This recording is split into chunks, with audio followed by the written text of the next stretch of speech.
Hello, and thanks for joining me here at Storytime. Today I'm going to read you an excerpt from my latest collection called Mistletoe Magic and Other Holiday Tales. It's more of a kids kind of a story, but you know what? At the holidays, we're all children. This one is called The Little Red Sock. Phew! The little red sock was exhausted.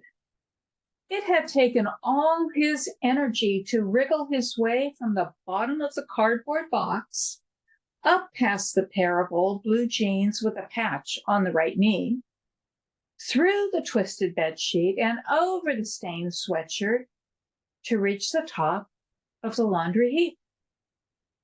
He'd been in the box for a whole month now, ever since the janitor had pulled him out from underneath the last dryer in a row. And he knew what that meant. Tomorrow he'd be dumped into the trash bin along with the rest of the forgotten, unwanted, unclaimed items that had been left behind at the laundromat. But it's not fair, he thought. Just because I'm little, it doesn't mean I'm not important or I can't do anything. I just wish someone would give me a chance. He looked up at the clock where the big hand was on 12 and the small hand was on 4. In 1 hour, it would be closing time. And he knew that the chance of somebody, anybody, coming in time to claim him was pretty low, especially on such a cold, snowy night. And especially when the night was Christmas Eve. But just as he had almost given up hope, the door was pushed open by a tired-looking young woman in a torn coat, carrying a basket of dirty clothes. "Hurry up, Billy," she called over her shoulder, and then a young boy rushed in, shivering and teeth chattering. "But, Mommy, I was looking for Santa," he said, as she pulled the too small red knit cap from his head and brushed the snow from his jacket. "Can't I wait outside just a little bit longer?" "It's too cold. Here." And she pulled him over to the bench that was under the ceiling-mounted heater. "Sit here and get warmed up, and then as soon as our clothes are done, we'll go to the mission. They're having a special Christmas Eve dinner tonight. Turkey and mashed potatoes and maybe even some cookies. My goodness!" And from high up on the counter, the little red sock watched as the mother took off the boy's shoes and stockings and then rubbed his feet to warm them.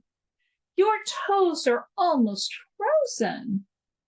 She wrapped her coat around him and smoothed his brown hair off his forehead before adding his wet socks to the pile of clothes to be washed. "Think how good they'll feel on you once they're clean and dry," she said with a smile, but the little boy didn't answer. Instead, he kept looking out the door. "Mommy, do you think Santa will find us tonight?" I'm not sure, Billy," she answered after a minute. "You know, even though Santa tries to come to everybody, sometimes there are just too many children for him to reach in one night." The little red sock saw the frown on Billy's face and could tell he wasn't happy with that answer. "He has all those elves, though. Don't they give him directions and stuff? I mean, that's their job, right?" And he went over to jiggle his mother's arm as she was putting what clothing they had into the smallest washer, the one that took the least number of quarters. "If I hang up my stocking, he has to come, right? Where is my stocking anyway?" Billy's mother stopped for a minute and looked up at the ceiling, almost, thought the little red sock, as though the answer was hiding up there. Then she took Billy's hand and led him back to the bench. "Stay here. You shouldn't be running around without anything on your feet," wrapping her coat around him again.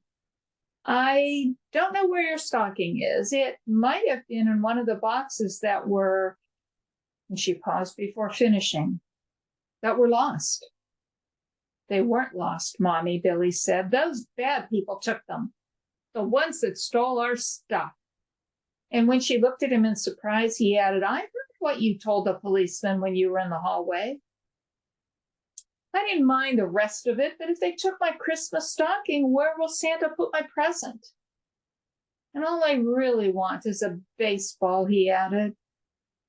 Then I could keep it in my pocket, and it would be safe, and nobody could take it. That is an excerpt from The Little Red Sock. And even though I'm sure you could tell it's a story written for children, there's something in there for the adults too, because in this case, those bad people, as Billy called them, stole what possessions they could get their hands on from this family that had nothing.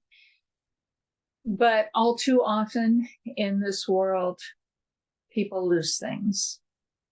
Things are taken from them, not necessarily possessions, but other things.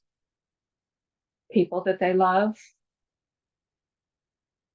maybe their health, maybe it's just their sense of security.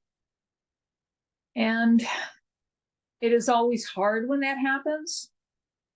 It's harder when it is a time of year when the theory is you're supposed to feel happy and safe and secure and enjoying the holidays, and all you can think about is nothing's going right. Everything's going wrong, and I have nothing.